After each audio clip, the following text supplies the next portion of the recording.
Good afternoon, everyone. Thank you for joining me. Welcome to another creative episode. In today's episode, as you would have gathered by the title, I'm colorblind, can I paint? Answer is yes. So what I will be discussing today is the power of a limited color palette and creating monochromatic artworks. A little backstory as to how this title has come about. Let me take you back to about 10 years ago.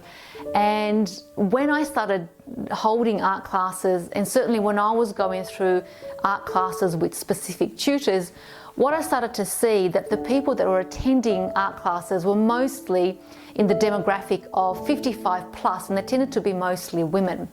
And certainly when I started teaching, that seemed to have been the case as well. I had a lot of wonderful women that came to my class. I started to then, I was curious, it piqued my interest. Why is it that there are mostly women that are painting? Certainly, I know men do too, but why are they not attending classes? When I finally managed to speak to a gentleman who was very forthright, he simply said from his perspective that he felt that perhaps most retired men that have had quite masculine jobs tended to find that they didn't want that to diminish about them, that if they attended classes where there were mostly women, that there was some kind of a stigma. Now, whether this is right or wrong, it's irrelevant, but simply this is what was happening in the area that I was living at. So again, with my curious nature and mindset, I thought, well, what can I do? I found out that there was a group, an organisation that had in specific areas a gathering of men where the men would gather, and it was known as the Men's Shed. So of course, in this organisation, retired gentlemen, or if you weren't retired, you could attend these groups and you would partake in activities that was either woodworking, metalworking. I believe they also had talks that were, that they had from outside groups, such as about men's health and men's mental health, etc., etc. So I thought, right, why not approach one of these areas and see what their thinking was around me holding art classes. Long story short, I went and did a demonstration. I pitched them the idea of what I wanted to do and the number of lessons that I want to hold per week, etc., etc. It took about 6 months, and thanks to two champions that were at that session who saw the benefit, they championed this idea, and 6 months later we started the classes. In the class I had one fabulous gentleman, I hope he's watching, hi Ray, who was colorblind, and I feel that he was quite nervous because he was colorblind. He thought, well, I wasn't going to be able to paint and I wasn't be able to create what everybody else is going to, because we're using color. So my first lesson was to paint monochromatic, and it opened up every single student's mindset at just how difficult it was to paint monochromatic artworks and create artworks with just two colors.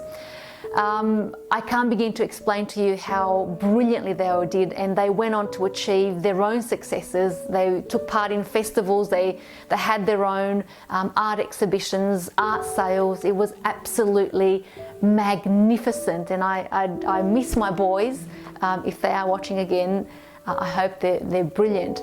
But the point here is really that from one student, I was quite inspired to be able to show everybody that no matter what you think is an impediment, you can definitely learn how to paint. So the power of a limited color palette really gives us the ability to focus and hone in specifically our technical abilities. So for example, I found that when I was diving into a monochromatic paint artwork, and it doesn't have to just be black and white, by the way, you could use white and red, white and yellow, white and blue, but it's a monochromatic painting. You tend to paint a lot more energetically. You are focusing more on a point of interest versus trying to figure out what color to use in what particular section of the artwork. You also start to focus on values a lot more versus, again, did I use the wrong color? What do I have to put here? What's the background? What's the midground? What's the foreground? Values are incredibly important within an artwork. You start to also focus on your edges, soft edges, hard edges, and then that again bringing in movement and motion and energy within your artwork. Direction of light is always, of course, important in any artwork, but light reveals form. And so when we're using a monochromatic and we're painting with two limited colors, we start to think about whether or not we've got the values correct. And if we don't have a dark enough color within an object, then the light won't stand out and you won't be able to reveal its form. You start to see objectively as well. You start to look at more and think more in the terms of line, shape, edges and values. Line, shape, edges and values.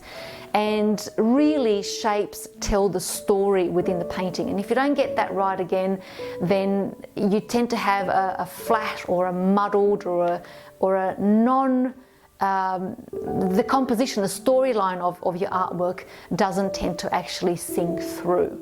Now, what I found during my art journey is every time I walked into my studio, I started to notice how my chatter in my mind would quiet down, and I was able to have an incredible amount of focus. I was able to come to terms and an understanding of my impediments, of my doubts, of what were my barriers.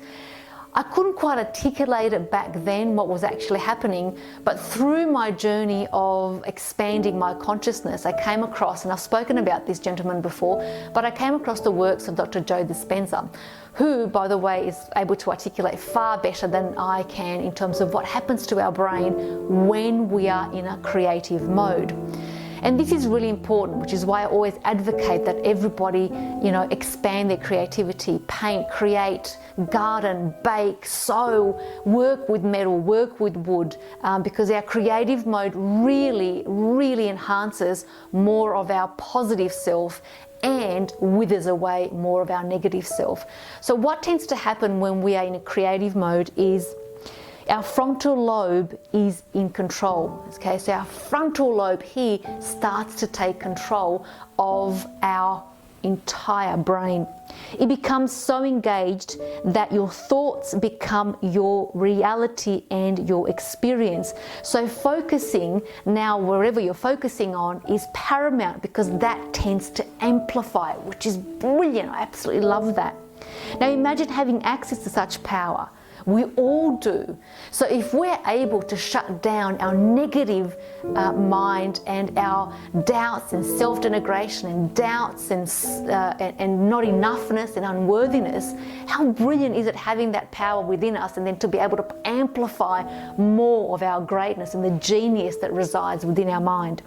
Now, during the creative mode, our frontal lobe lowers the volume from other areas of the brain, and it shuts out distraction. I can't think of any other reason better than that, than to engage and amplify our creative selves, just simply on the basis that it shuts down distractions in our mind. And for those that are not aware, we think 60 to 65,000 thoughts a day. I know a lot of us have challenges with our mental aspects of ourselves and our negative thinking about ourselves. To me, creativity gives us the opportunity to find out what that is and to choose a more positive thinking process. Remember, while you are in the world, you are the light of the world. So ignite that inner creativity. I hope to inspire you to expand more of who you are and to shine that inner light that I know exists, that your genius exists within you. Enjoy the demonstration, and until next time, thanks guys. Bye.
some kind of butterfly.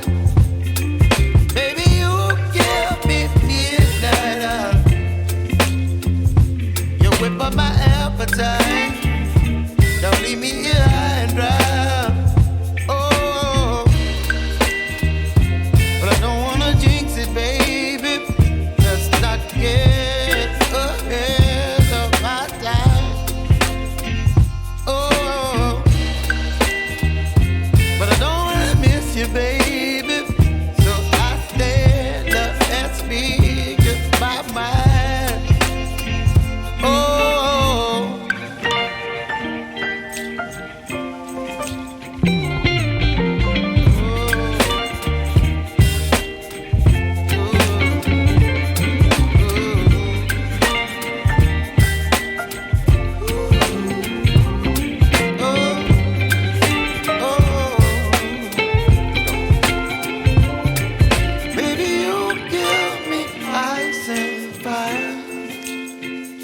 You're chilling when the rain. You're some kind of butterfly.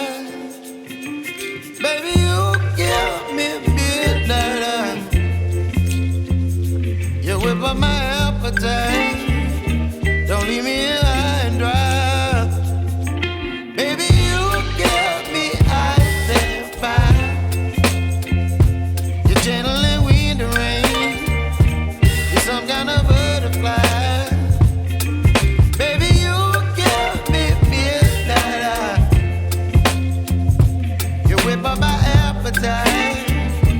Don't leave me here high and dry. Oh, oh, oh, oh,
You're chilling when the rain. You're some kind of butterfly.